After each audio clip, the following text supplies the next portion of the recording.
welcome back. It's Ronnie. Today I'm going to talk about my sister Victoria. Victoria was born in August 1970. She is the middle sister and she suffers severely from middle child syndrome, in my opinion.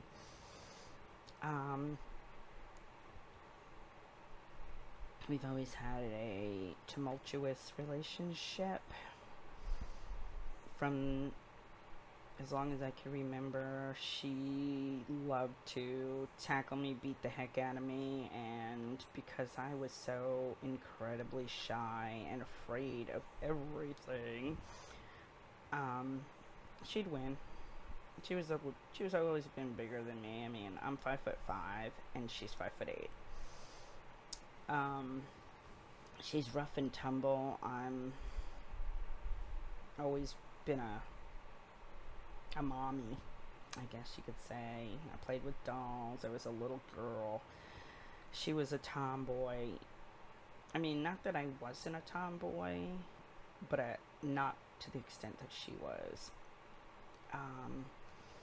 When we were teenagers, she could go out on Friday and not come back till Sunday, and it was no big deal. If I was 5 minutes late for my curfew, I was grounded. My sister drank. She smoked. She smoked pot. She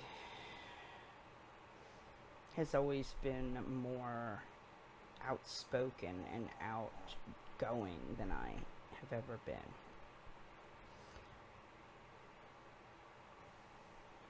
She was brave.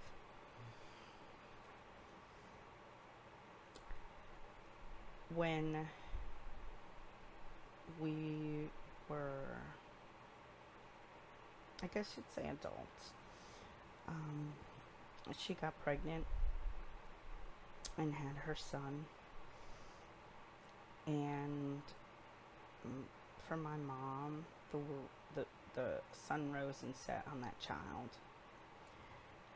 I remember that my mom and dad, when she went into labor, they spent the 3 days that she was in the hospital. Like, she went in on like a Friday, I guess, and they spent like Saturday, Sunday, something like that.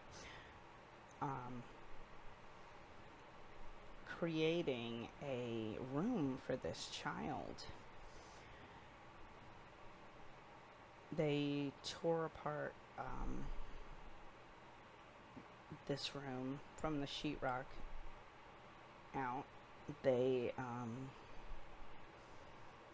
painted, got new carpets, they got her furniture, mattresses, baby furniture, everything she needed to take care of this baby. My sister to this day tells everyone, well, they never came to the hospital to see the baby. It didn't matter that they spent money and did all of these great things to get this room ready for her. She's still pissed that they never came to the hospital. I can't tell you how many times my parents have given her cars or taken her back in or given her money so that her and Christopher had. And it doesn't matter. I mean, seriously, it's never mattered. Not to me. I don't care. I made my own money. I don't need what she needed. And she did need. I mean, gosh, she was a single mom. She wasn't getting anything from the baby's dad, that's for sure. And so I kind of think she's missed out on a lot because she sees things so much differently than I do. I always tell people this. I had to wait till I was 8 years old to have a Barbie. I got a Barbie. Vicky got a Barbie. Because I needed someone to play with. I was allowed to go to town for the first time when I was 10 years old. She came with me. These are the things that, even though I had to wait and she got when I did, didn't bother me in the least because I got someone to do it with me. And she never understood that. And she thinks it bothers me, and it doesn't. It's funny. When I came back out of the Marine Corps, I was watching my nephew, and I was also living at home, taking care of my parents' house. I did all the cleaning. I'm going to say 80% of the cooking. I did laundry for my mom and dad. I took care of my grandmother. She lived with us, and I loved having her there. She wanted to go to the store. It's like, oh, Veronica, can you take me to the store? I'm like, yeah, Grandma, let's go. I took her for haircuts. I love my grandma. And so I was watching Christopher as well, because she had gotten a job, and she needed somebody. And I said, okay, well, I'll do $10 a day. I mean, she was making a heck of a lot of money at what she was doing. I'm not going to say she was like rich. I'm just saying she did make good money. And $10 a day was not that big a deal. But many times she wouldn't pay me. And so we were out in the backyard, and I said, you know, it just doesn't seem fair. You got paid, and now you're like, I can't give you money, but it's okay that I've already babysat for you all of these days. And she got so angry with me that she ran at me full on and started punching me. Now, she made sure she went low. It was really funny. She looked like those little on Mario, the little turtley things with the helmets, and they'd come after you with their hands up. And she came running at me and started punching me in the kidneys and stuff. And I was like, what in the hell?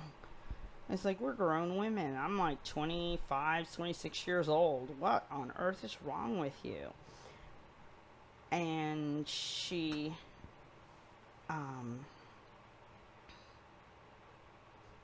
was just out of control and screaming. And so she was low enough that I grabbed her and flipped her over myself onto the ground. She landed hard.